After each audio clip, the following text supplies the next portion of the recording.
now move to question time, and I'll call Senator Patterson. Thank you, President. My question is to the Minister representing the Prime Minister, Senator Wong. The government's consultation paper on arrangements for innovative start-ups proposes one set of capital gains tax rules for small businesses and another set of rules for so-called innovative businesses. Can the Minister explain the difference between a small business and an innovative business? Thank you, Senator Patterson. Minister Wong. Thank you, President. And I'm very grateful to I thank Senator Patterson for the question, and I'm grateful for him referencing the paper itself, because I was surprised yesterday that so many questions were asked when clearly senators from the other side had not looked at the consultation paper which was put out. And Senator, I want to make the first point that is in relation to small businesses, we have also announced amendments which would ensure that some 98% of active businesses, small businesses, will gain access to concessional CGT treatment.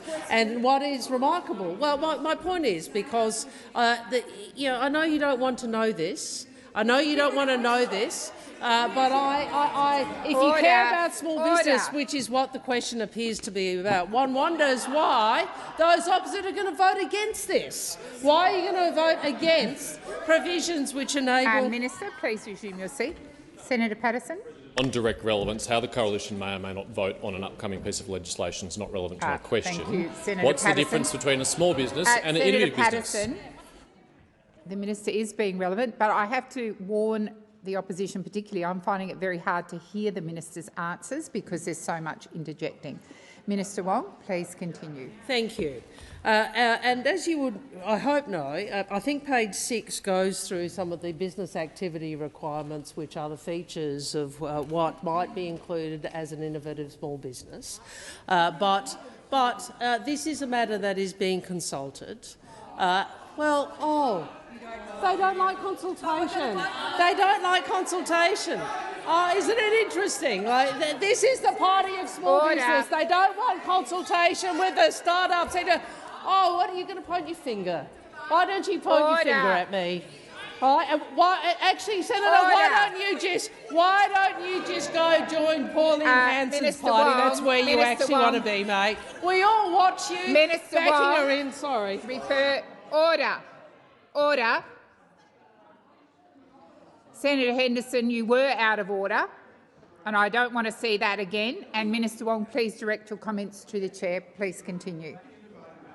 Thank you. And as I said, page 6 of the discussion paper discusses some of the features of an innovative business, but of course— Thank you, Minister. The time for answering has expired. Senator Patterson, Thanks, President. So perhaps we'll work it out after the legislation is passed. The consultation paper refers to concepts such as innovation, commercialisation, scalability and growth potential. Who will determine whether businesses satisfy those tests and what objective criteria will be applied? Thank you, Senator Patterson. Minister Wong. My recollection of the discussion paper is some of these terms are actually drawn from existing legislation and existing policy, Senator. So, well, my point to you, I know that the coalition, on the day that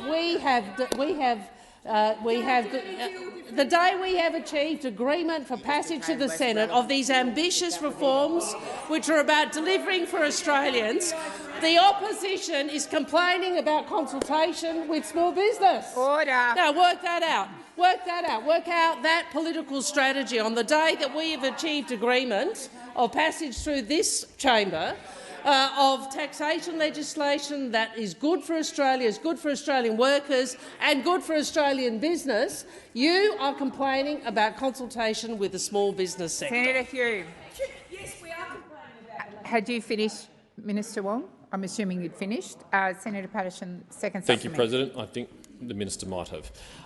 If the government cannot tell businesses who will make those decisions or how those decisions will be made, how are businesses and investors supposed to make decisions with any certainty, and why doesn't the government just scrap these toxic taxes instead? Thank you, Senator Patterson. Minister Wong. Thank you, President. Well, now we see the whole point of the question, which was re-asking yesterday's question, is so Senator Patterson could deliver that grab in the last minute. And I look forward I look forward to his social media clip on this, but it will not hide the fact that two things: you are a policy-free zone, first, and secondly, that you went to the last election with higher taxes. Senator Hume, higher taxes. Senator Higher Taxing Hume. Senator Higher Taxes Hume is now the deputy leader of the Liberal Party. She has to withdraw that. Minister she Wong, has to withdraw please, that. please. You can't handle the truth. Minister Wong. Order! Order. The last time I read the standing orders, I'm in charge here. You will withdraw, Senator Hume, when I require you to. Senator Hume, withdraw. I withdraw. Thank you. Minister Wong, please continue. You did the opposition did go to the last election with higher taxes. Higher taxes. And now they're complaining. They're complaining about a tax reform agenda which is ambitious and which will deliver real change for Australians. Real change for Australians. Thank you, Minister. Senator Polley. President, my question is to the Minister representing the Prime Minister, Senator Wong. Today, the Prime Minister has announced the Albanese Labor government is another step closer to delivering its tax reforms that will help working Australians and making it easier for first home buyers to own their own home. Can the Minister update the Senate on the progress the government is making in delivering these very important reforms? Thank you, Senator Polley. Minister Wong. Thank you, Senator Polley. Thank you, President. Thank you to Senator Polley for her question, for her ongoing advocacy for workers and businesses and for first-home buyers in the great state of Tasmania. Now, the Albanese Labor government is another step closer to delivering our ambitious tax reforms that have three goals. First, to level the playing field and better align the tax treatment for income earned through working and income earned other ways. Second, to help more Australians recognise the dream of home ownership and to be able to get into the property market. And third, to improve productivity by encouraging investment and innovation. Labor's tax package, President, is pro-aspiration, pro-worker and pro-investment. And our reforms will build a better, simpler, fairer tax system and will cut taxes for more than 13 million workers. Senator Hume, this is for you.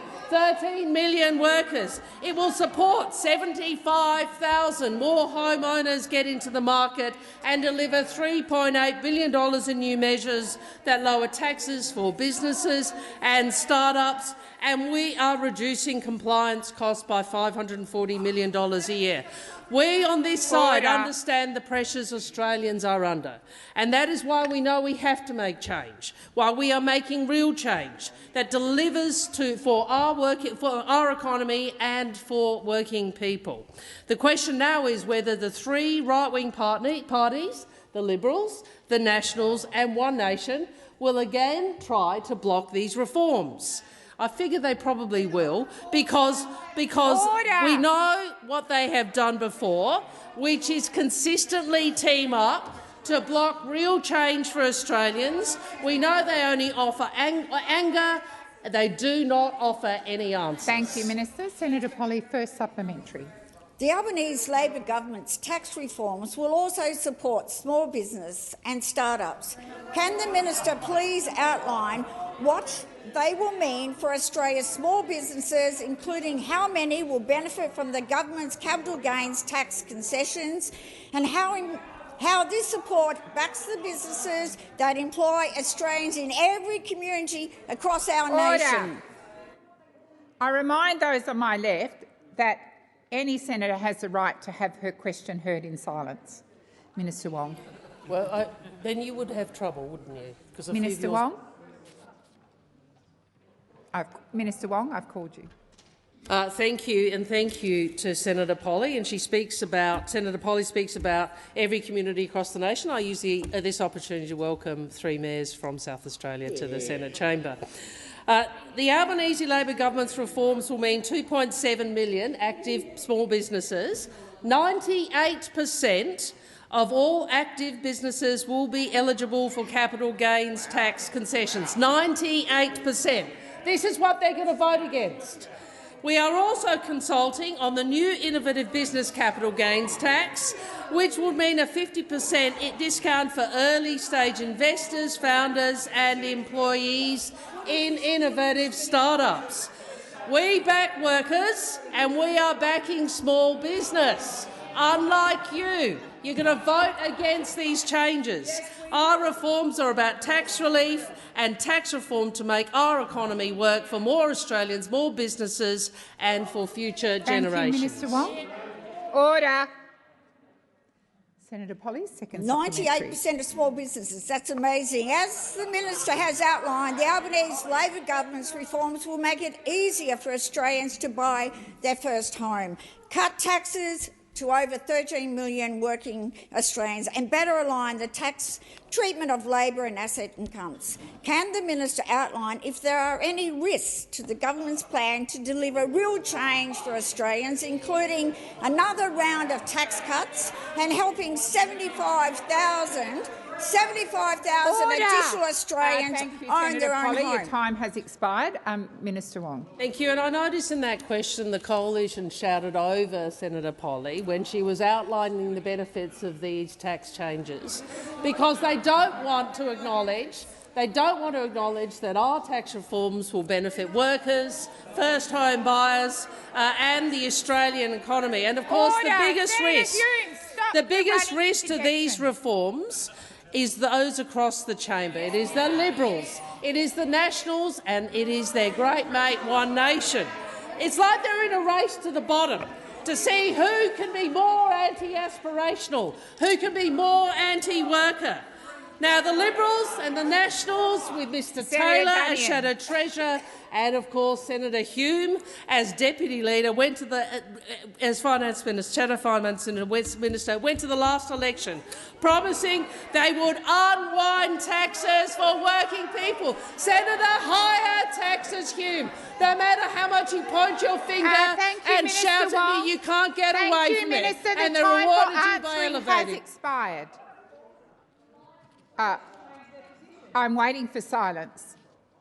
Senator Chandler. Thank you, President. My question is to the Minister representing the Treasurer, Senator Gallagher. Minister, can you name a single country with a higher tax rate of real capital gains than Australia? Minister Gallagher. Thank you, and I note the question, and I thank the Shadow Finance Minister for that question. And I also note the fact that those over there on that side of the chamber are opposed to our tax. Well, Senator Cash, I do have 2 minutes to answer your question. But I want to say that this question has the backdrop of those over there that are voting for the status quo, that want to see no change, that want to see the continued distortion in the housing market that works against young people continue. Let's be clear about that. Those over here are for the status quo. They want to see no change. They don't want to see 75,000 first-home buyers get into established properties.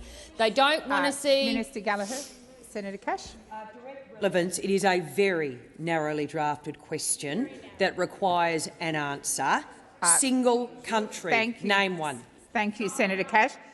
Before I direct the minister back to the question, I will also remind opposition members not to interject because, as you are aware, the minister is quite entitled to take your interjections as well.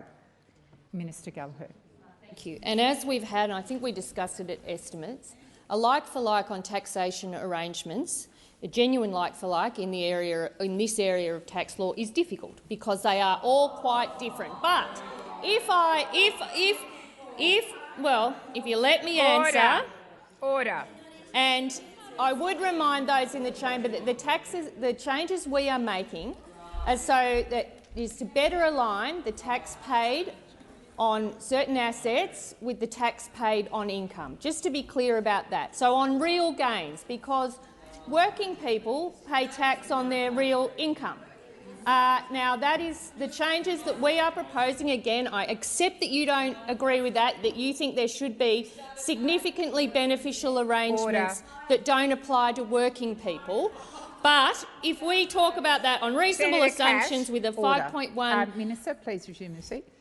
Senator Chandler. President, I have given the minister plenty of time and she has gone nowhere near the question, which was name a single country with a high tax rate of real capital gains. You do not need to repeat the question. The minister is going to your question.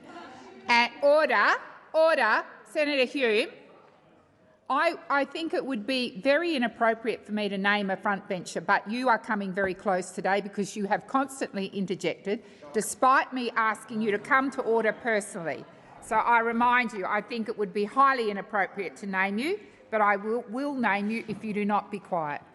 Minister, please continue. Thank you. But if, for example, on a reasonable assumption of 5.1% rate of return for an S&P ASX 200, the tax rate is around 21.4%, for example, that is lower than the UK at 24. It's lower than Germany, 26 to 28. It's lower than France, 35. Minister, the time 34 to 35. Senator Chandler. Minimum 30%. Order. Minimum 30%. Order. I have Senator Chandler on her feet. Order. Senator Watt. Senator Chandler, first supplementary. Thank you, President. Minister, can you confirm that Labor's new capital gains taxes can tax real gains up to 47%, making them the highest capital gains tax in the world at more than double the international average? Thank you, Senator Chandler. Minister Gallagher.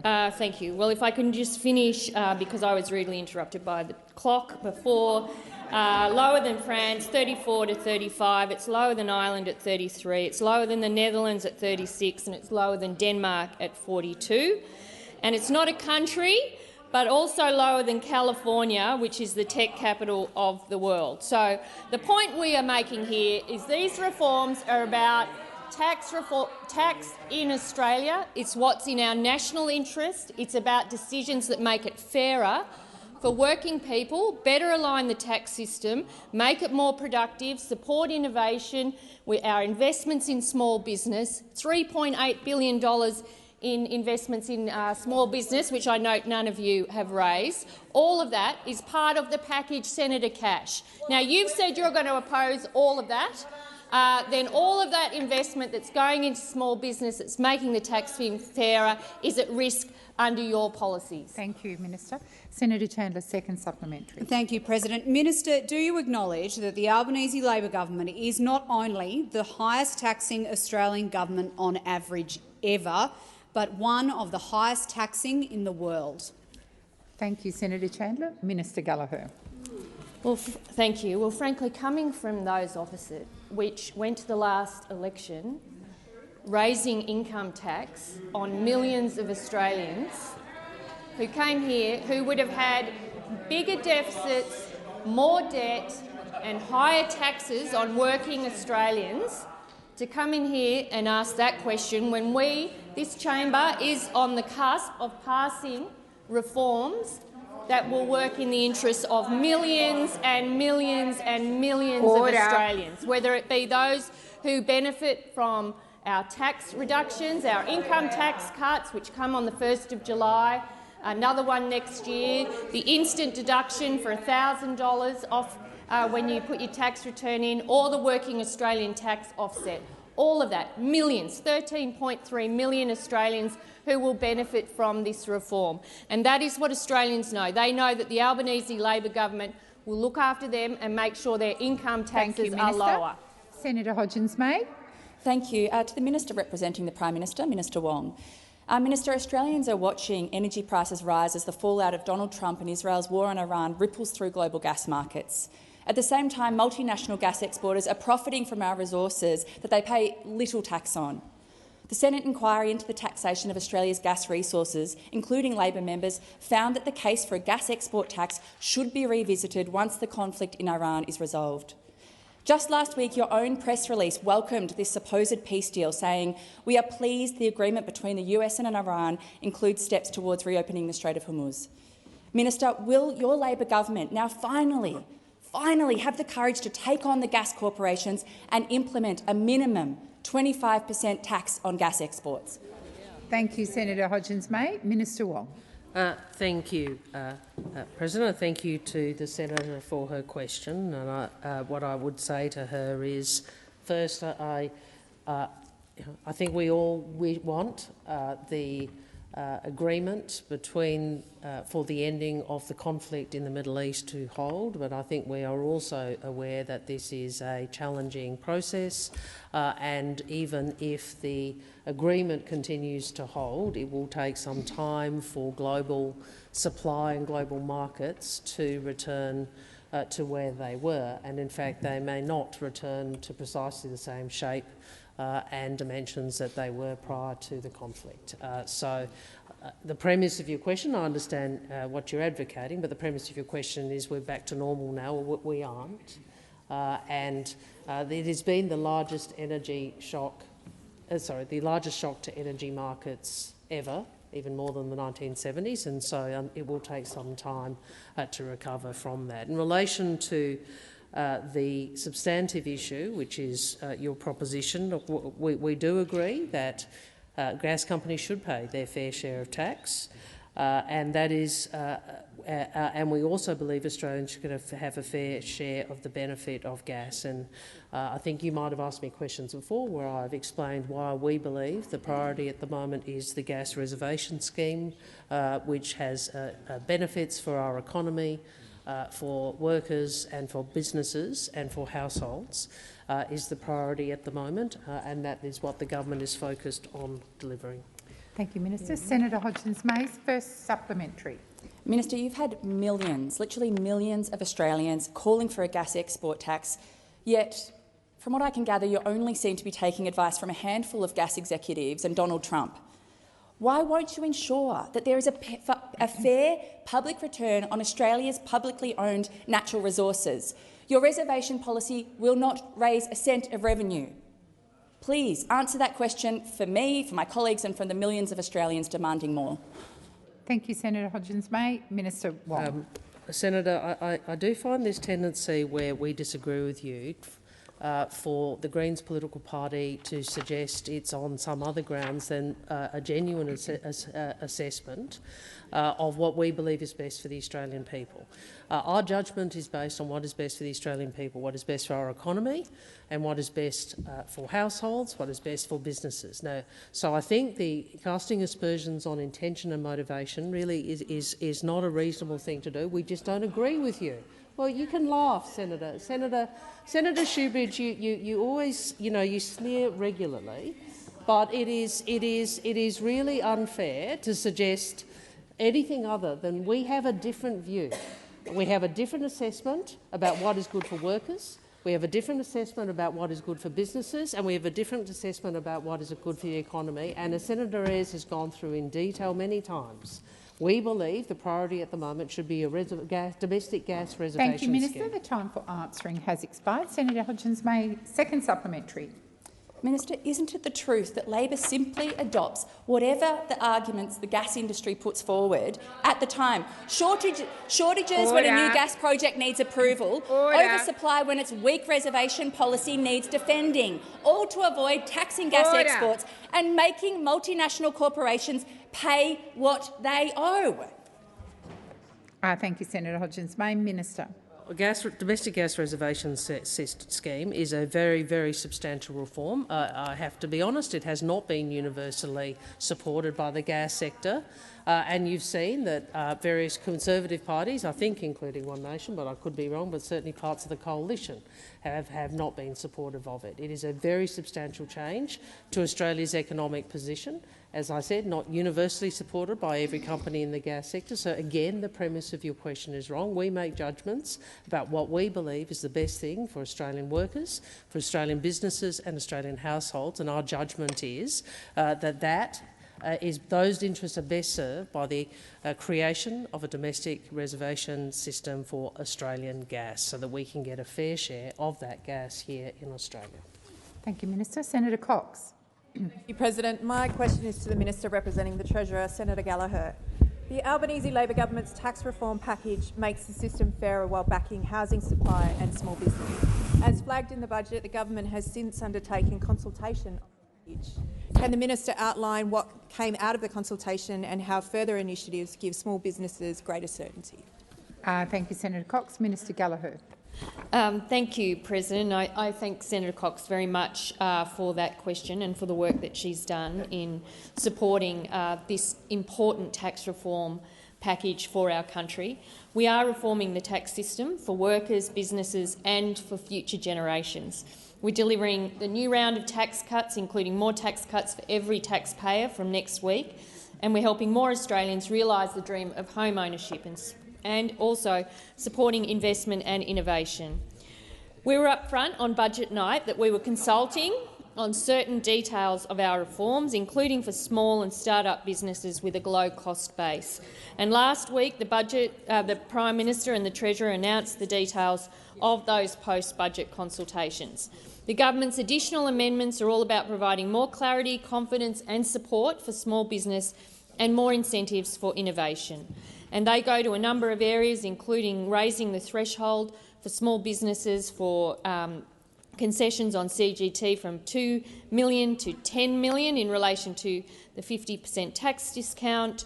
Also, our consultation is now open on the new innovative business CGT concession. We're making it clear that testamentary discretionary trusts will be exempt from new tax rules for trusts. Will remove the ministerial discretion relating to new residential dwellings in the definition. Now, these details mean that the Albanese government is now delivering over $3.8 billion in new measures about lowering taxes for businesses and start-ups, on top of the fourth and fifth round of tax cuts for workers and a fairer housing market for first home buyers. Consistent with all big tax reform, we've always intended to legislate our reforms in multiple tranches, and there is more consultation to come, including on the arrangement for start-ups and implementation of the trust reform. Thank you, Minister. Senator Cox, first supplementary. Thank you, President. Young people are key beneficiaries of the government's budget policies.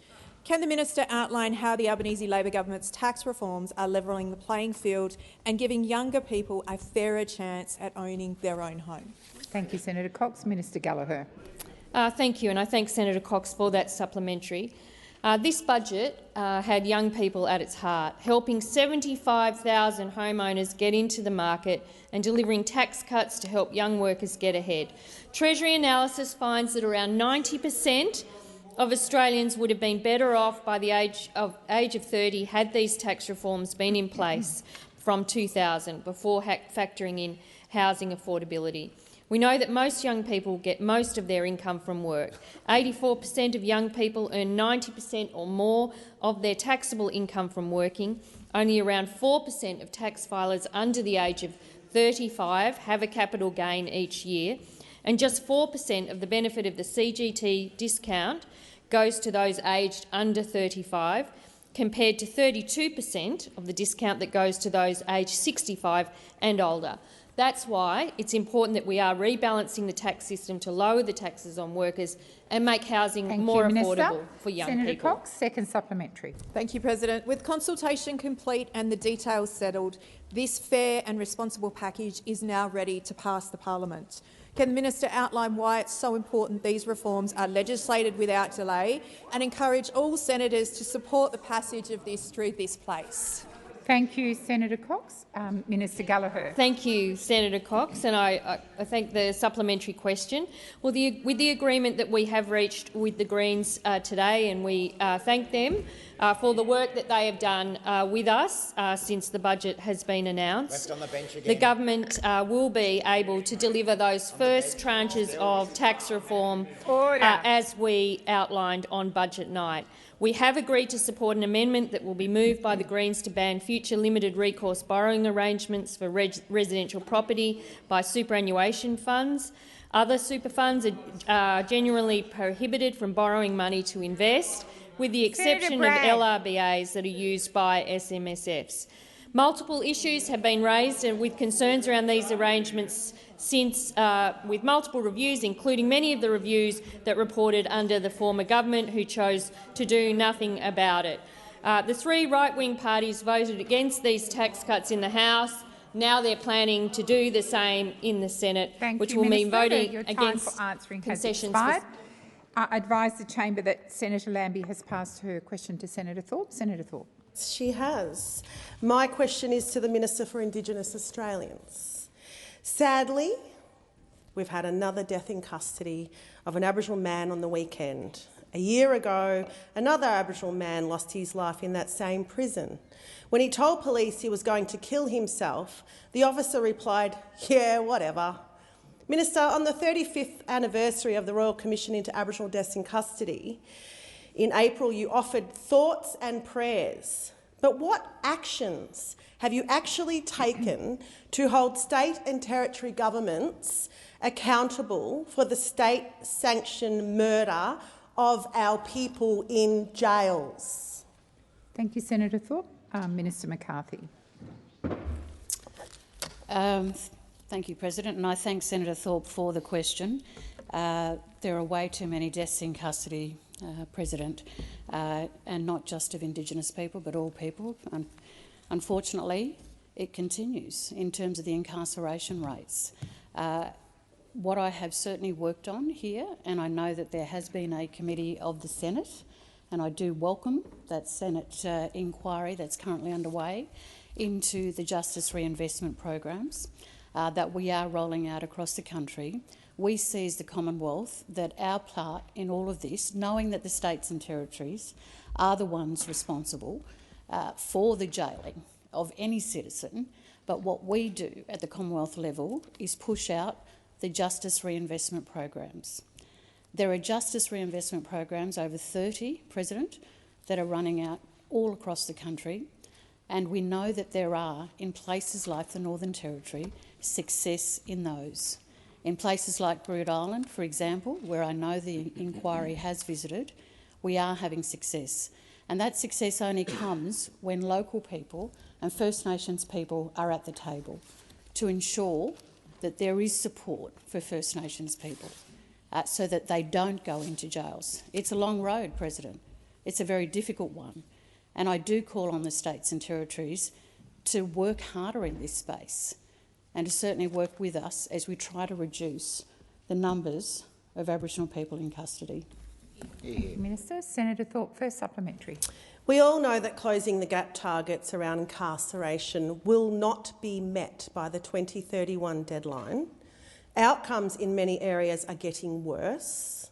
Shouldn't we overhaul or get rid of closing the gap now, rather than let this hopeless agreement continue for another 5 years while people keep dying? Thank you, Senator Thorpe. Minister McCarthy. Thank you, President. Well, the answer to that is no, Senator Thorpe. We don't just give up. We don't just roll over and say no. We have 80 organisations, over 800 members in those organisations are part of closing the gap. And this is First Nations people at the grassroots level, Senator Thorpe. It is grassroots people who are fighting hard to close that gap. What I have to do is keep working with the state and territory ministers, not just First Nations ministers, but also every single minister around a cabinet table, which includes here at the Commonwealth, President, that every single minister, because every jurisdiction, Senator Thorpe, has signed up to this. We don't roll up. We don't roll up and roll away. We stand there and fight.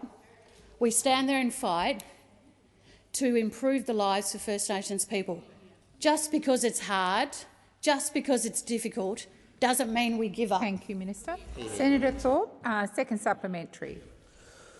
Why can't you do things like tie funding to actual progress and set minimum standards around cops and jails in this country, given that— stop it, I'm speaking— given that state and territory governments will not protect our people's rights? I'll wait for order. Need you to speak over me. Senator Thorpe, pull him up, Greens. Pull him up. Senator Thorpe, I will manage the chamber, and I've asked those people to come to order.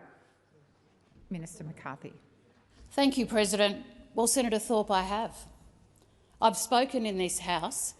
I've spoken about the need to ensure that through the federal funding agreements that the Commonwealth has with state and territory governments, that there has to be accountability. And I've done that with the Northern Territory through the Northern Territory Remote Area Investment, President. You've had a briefing on it. You've got the paperwork. You asked through an OPD here for all the information. You have it in front of you. Read it, Senator Thorpe. Thank you, Minister. Senator David Pocock. Senator Thorpe, silence. Senator Pocock. Thank you, President. My question is to the Minister for Science and Industry, Senator Ayres. Minister, on the 26th of October last year, the Attorney-General issued a statement categorically ruling out a text and data mining exception in Australian copyright law. Minister Burke told a conference, and I quote, "We have no plans, no intention, no appetite to be weakening these copyright laws based on this draft report." On the 6th of August, you told the ABC that the government had, and I quote, "no plans to make changes." Minister, is it still the case that the government has no plans to allow AI companies to mine Australian creatives' data, either via some form of carve-out, an extension to the licensing system, or other means? Thank you, Senator Pocock. Minister Ayres. Thank you very much, and thanks to Senator Pocock for that question. The position that was outlined by myself every time I've been asked by the Attorney-General and by the Minister for Home Affairs and Minister for the Arts has been very clear on this question.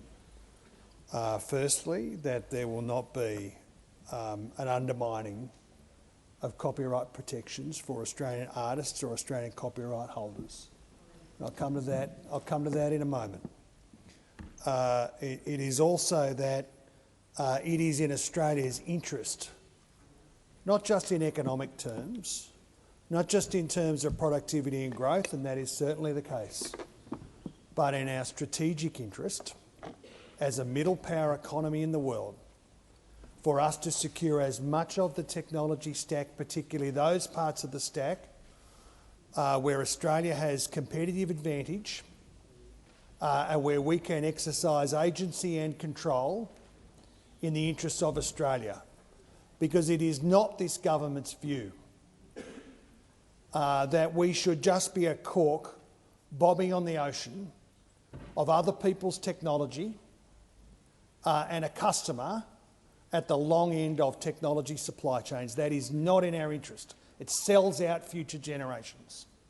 And some of the things that have been said in this debate by some of the participants have been reckless about that, have sold out future generations and their security and our national resilience. And we will meet these objectives in a careful way in the Australian national interest. Thank you, Minister. Senator Pocock, first supplementary. Minister, it's been put to me that the government is in fact considering competing proposals allowing some form of carve-out or an extension to the licensing system in exchange for a new Creative Arts Fund and an additional multi-billion-dollar investment in data centres, which you seem very keen on, with expedited approvals, and that the Prime Minister intends to announce this plan on or around the 15th of July. Is that or any element of it correct? Thank you, Senator Pocock. Minister Ayres. I always find a question that starts with the premise, it's been put to me. It's been put to me. You know, where? Order.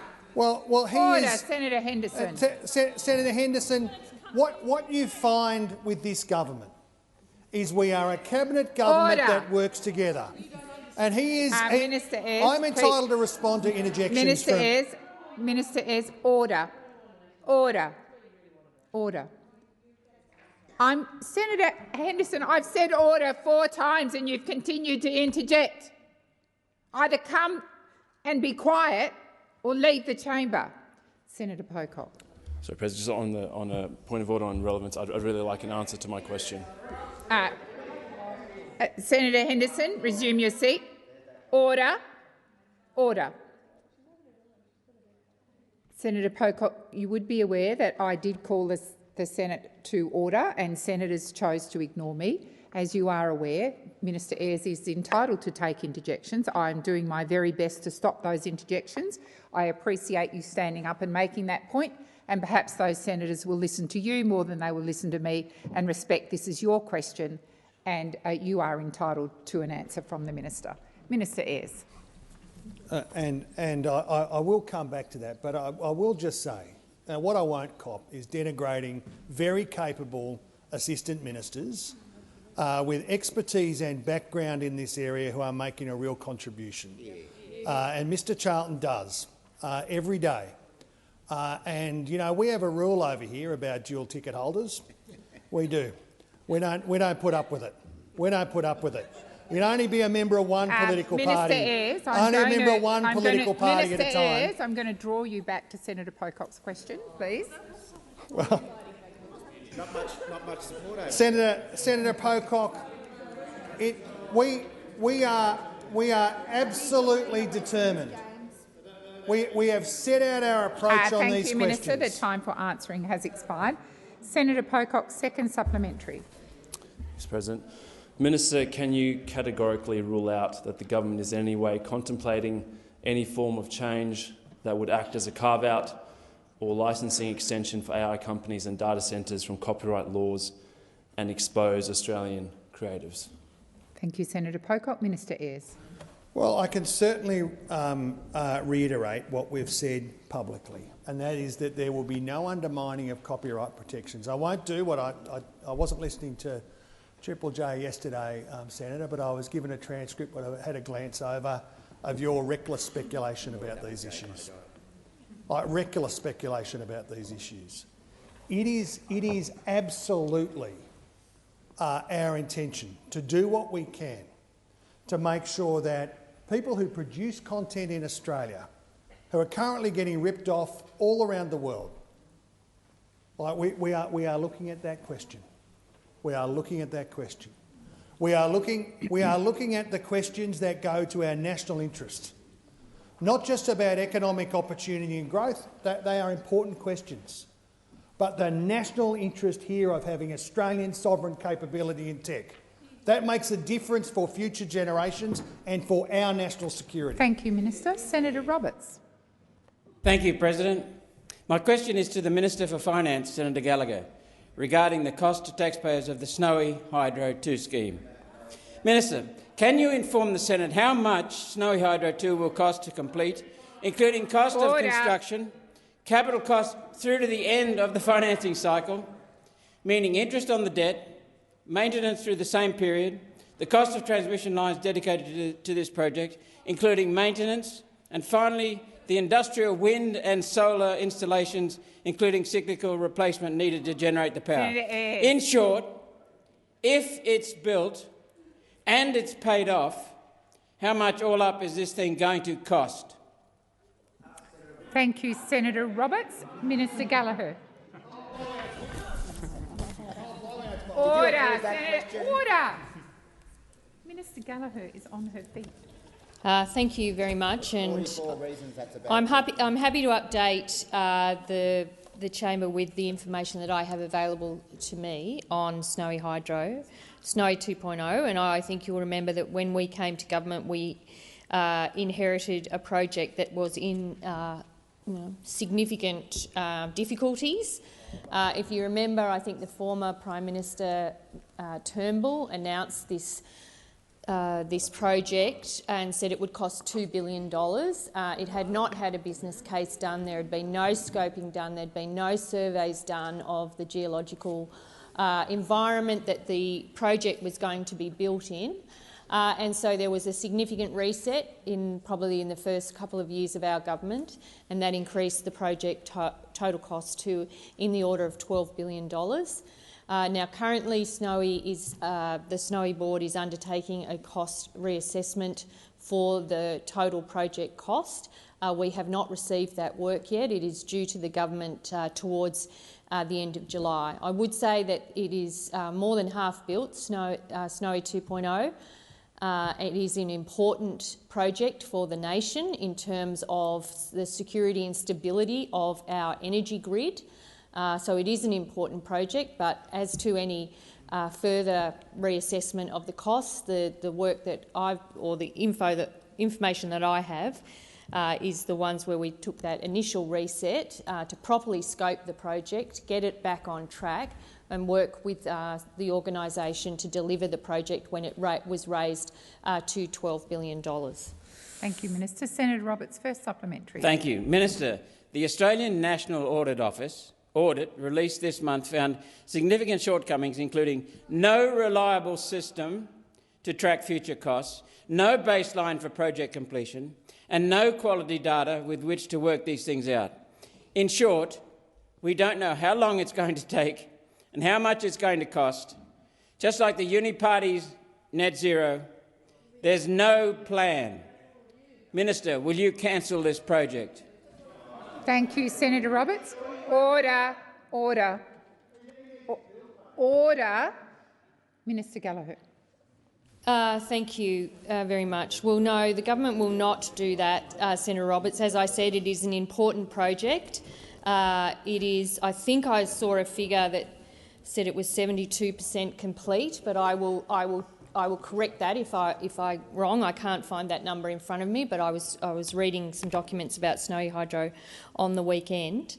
In relation to the ANAO report, I should say that, because you didn't, it did say that the project, the management of the project has been partially effective, and there were, I think, 5 recommendations or so which outlined deficiencies in some project governance arrangements, which Snowy 2.0 has accepted. I think the vast majority of those recommendations. It is an important project for the stability and security of our energy system, Senator Roberts. It's an important project to get done, but it has been a troubled project from the beginning, including when it was so poorly implemented initially by those officers. Senator Roberts, second supplementary. Thank you, President. Labor appears to be upset about Senator Whitten signing a contract to sell his shares in September 2023, almost 2 years before his Senate nomination. Minister, at what point do you accept that a clean coal power station provides cheaper power, much more of it, than this fantasy project costing taxpayers hundreds of billions of dollars before it's paid off, perhaps $1 trillion? When will you give up this fantasy? Thank you, Senator Roberts. Order.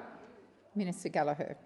Thank you. Well, again, Senator Roberts, this project is important for the security and stability of the energy grid. In relation to coal-fired power stations, there have been none built in this country for decades, and indeed, under the former government, I think there was $3 million allocated to Collinsville to explore that. I don't know what happened to that, where that project ended, but we heard nothing from it. The market is not building new coal-fired power stations. They're not, Senator Roberts. I mean, if they were able to deliver the energy that you say they would be able to do in a way that you want them to do, the market would be investing in them. They're not. The market is investing in renewables because it delivers cheaper and more reliable energy, and we've seen that, indeed, in some announcement that Minister Bowen has made in recent times about the wholesale price of electricity coming down because of the amount of renewables in the system. Thank you, Minister. Senator De Liga. My question is to the Minister representing the Minister for Climate Change and Energy, Senator Ayres. Global energy markets and supply chains have been significantly disrupted by the conflict in the Middle East. In response, the Albanese Labor government has been focused on ensuring Australia's fuel security. Minister, what actions has the government taken to shield Australians from the worst impacts of the conflict? Thank you, Senator De Liga. Minister Ayres. Well, thank you, Senator De Liga. And if I can just take a moment to acknowledge the Young Workers Union members from the Shop Distributive and Allied Employees Association of Australia who've come to talk to us about their experience working in retail all over Australia. From the outset of the war in the Middle East, this government has worked hard to shield Australians from its worst impacts. Although the conflict is on the other side of the world, the impacts have been felt here in terms of prices and supply. However, since the 28th of February, we have seen in Australia an increase in the amount of fuel that is available to Australians before the conflict. On Saturday, Minister Bowen outlined that Australia has 44 days' worth of petrol. That is 8 days more than when the conflict began. 39 days' worth of diesel, 7 days more than the 28th of February, and 32 days' worth of jet fuel, 3 days more than the 28th of February. The last week we have reached the highest level of fuel held in Australia since the minimum stockholding obligation came into force in 2023. 51 ships on the way to Australia, 3.9 billion litres of fuel contracted to be delivered here over the next 4 weeks. And they're very quiet over there, because when the war started, what these characters were on about was sowing division and trying to create fear in the community. But can anybody imagine that Mr Taylor or Mr Canavan or any of these people could have ever picked up the phone and delivered a litre of fuel, let alone shiploads of fuel, delivered a litre of diesel, let alone shiploads of diesel for Australian farmers and Australian industry? Senator De Liga, first supplementary. Thank you, Minister, and thanks for waking them up. Earlier this year, the Albanese Labor government passed laws to ensure that Australia was able to secure additional supplies of fuel and fertiliser. Minister, how has the government used these laws to secure the fuel and fertiliser Australia needs for this uncertain time? Thank you, Senator De Liga. Minister Ayres. Thanks, Senator De Liga. On Saturday, the Prime Minister announced that Export Finance Australia has secured, jointly with the private sector, an additional 50 million litres of diesel. That shipment is now headed for Port Botany. Yesterday, a shipment of urea docked in Brisbane. And I want to thank the Indonesian government on behalf of the farmers of Australia and the Government of Australia for their efforts on assisting us to secure that supply. Through Export Finance Australia, we've now secured a total of 800 million litres of diesel, 155 million litres of jet fuel and 340,000 tonnes of fertiliser, using every lever at our disposal in the national interest to deliver real change for Australia and good outcomes for Australian industry. Thank you, Minister. Senator De Liga. Thanks, President. Second supplementary. Thanks, President. The Albanese Labor government is securing Australia's energy security because it's vital for our national resilience. How does this year's budget further strengthen fuel security? Thank you, Senator De Liga. Minister Ayres. Well, we're focused on, of course, the immediate challenges, but we're also focused on delivering real change for Australia in the national interest and in the interests of our future energy resilience. That's why there was a $14.8 billion package for fuel security and cost of living relief in the budget. Central commitment, $3.2 billion for a strategic fuel reserve owned by the government for Australians. It's been welcomed by grain growers, the National Farmers Federation and the Australian Livestock and Rural Transporters Association.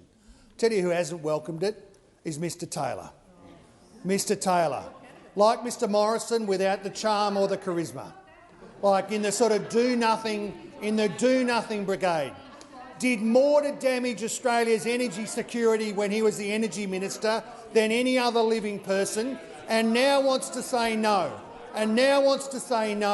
to the sensible measures that this government's undertaking in the national economic interest. Time for answering has expired. Senator Colbeck. Thank you, President. My question is to the Minister representing the Prime Minister, Senator Wong. Last year, the Prime Minister stated the only tax policy we're implementing is the one we took to the election. How many times does this Prime Minister think he can get away with breaking his promises to the Australian people, doing dirty deals with the Australian Greens and slugging Australians with higher taxes? Thank you, Senator Colbeck. Minister Wong.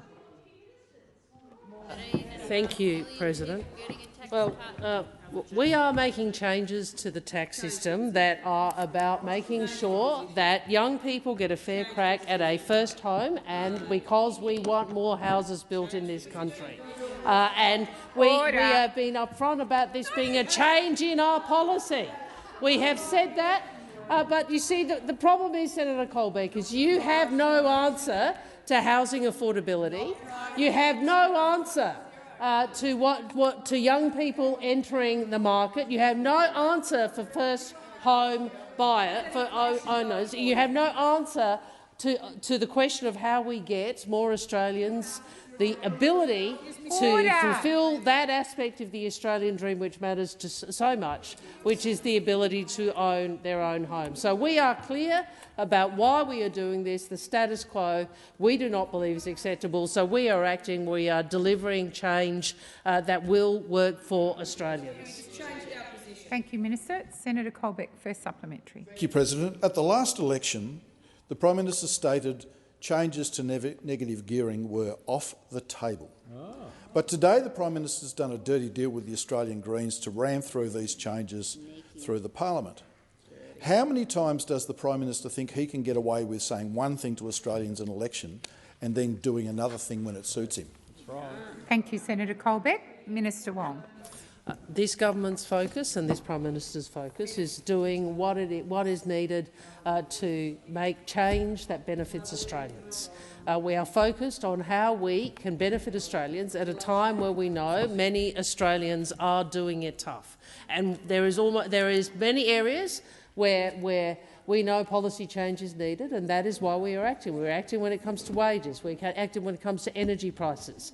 We are acting when it comes to tax. And I remind you, Senator, that you are setting up to again vote for higher taxes for working people. I remind you of that you are again setting up to vote for higher taxes for working people. So unlike those opposite, who want higher taxes for working people and to want to lock more Australians out of the housing market, we on this side want to deliver real change, and we will. Thank you, Minister. Senator Colbeck, second supplementary. Thank you, President. Minister, at the last election, the Prime Minister repeatedly ruled out changes to negative gearing and capital gains tax. I rule out 50 times. But today he's done a dirty deal with the Australian Greens to break his promise to Australians. How many times does this Prime Minister break his word, which he told the Australian people was his bond? Dirty deal. Before the interjections have started, I haven't even called the Minister. You are to listen in silence, otherwise I invite you to leave the chamber. Minister Wong. Thank you. We have been clear that unless we act now, we have a generation at risk of missing out. And you might be content to defend that, to defend the status quo, and you might be content to defend a broken system that is not working for Australians, but we are not. We are here to change things for the better, and we will. Order. Minister Wong. Oh, you'd finished. I beg your pardon. Senator Anand-Rajah. Thank you, President. My question is to the Minister representing the Minister for Health and Ageing, Senator McAllister. Helping Australians get the healthcare they need when they need it is one of the Albanese Labor government's top priorities. We know how much of a difference a stronger Medicare makes to the lives of everyday Australians. How has the government delivered on its commitment to provide Australians affordable and accessible urgent care?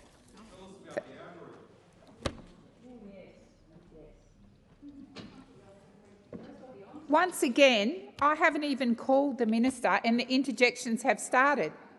I'm serious. If you can't be quiet, leave the chamber. Minister McAllister. Thank you, President. Well, the Albanese government has fully delivered on our election commitment to open an additional 50 Medicare urgent care clinics. And that means every single one of the 137 Medicare urgent care clinics we promised when we came to government are now open across the nation. And for your home state, Senator Anand-Rajah, that means 29 clinics providing bulk billed urgent care for Victorians when they need it most.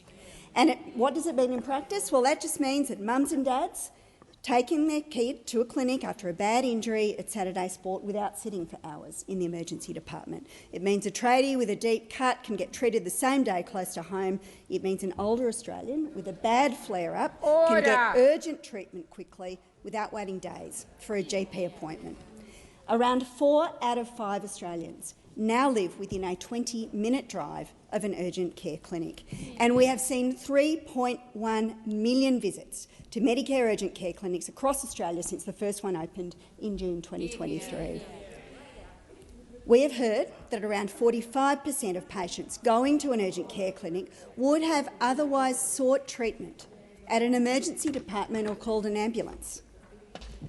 So you can make no mistake, these clinics are filling a gap, they're filling a gap in our health system, and they're giving our hospitals and our doctors and our nurses the support that they need.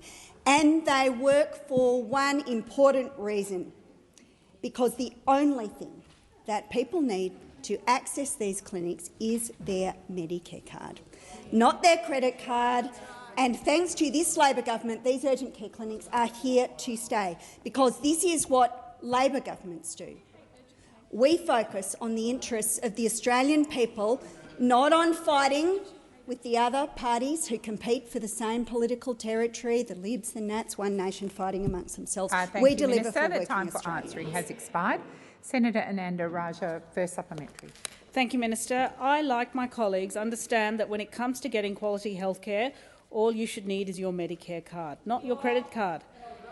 How is the Albanese Labor government's record investment in Medicare helping more Australians see a doctor for free? Thank you, Senator Ananda Raja. Minister McAllister. Well, thank you, President, because thanks to our Labor government's historic investment in Medicare, the number of bulk billing practices in this country gets bigger every week. And we know that in the first quarter of this year, the bulk billing rate had risen to 81.9%. That is a 4.6 percentage point increase on the same period last year. Bulk billing rates are up in every state and territory. Well, what does that mean? It means that the numbers do not lie. Our historic $8.5 billion investment in bulk billing has delivered a historic result. It means more and more people are able to go and see a doctor with just their Medicare card.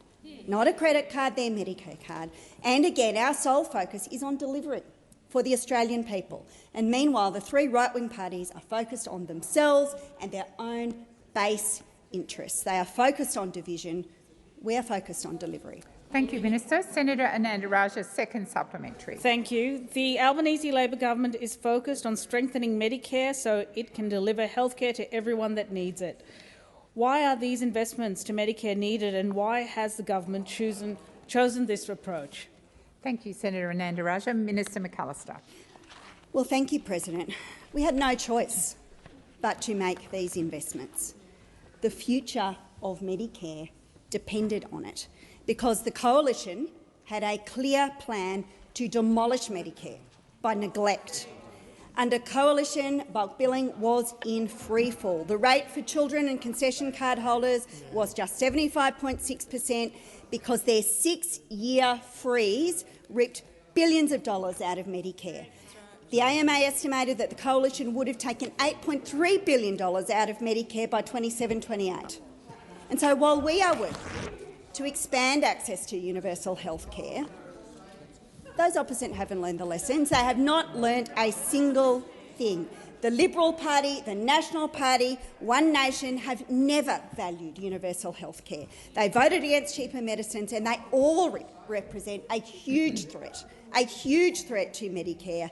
And in their chaotic competition for supremacy, the last thing they have in mind is the Australian people. Thank you, Minister. Minister Wong. Thank you, President. I ask that further questions be placed on notice. Senator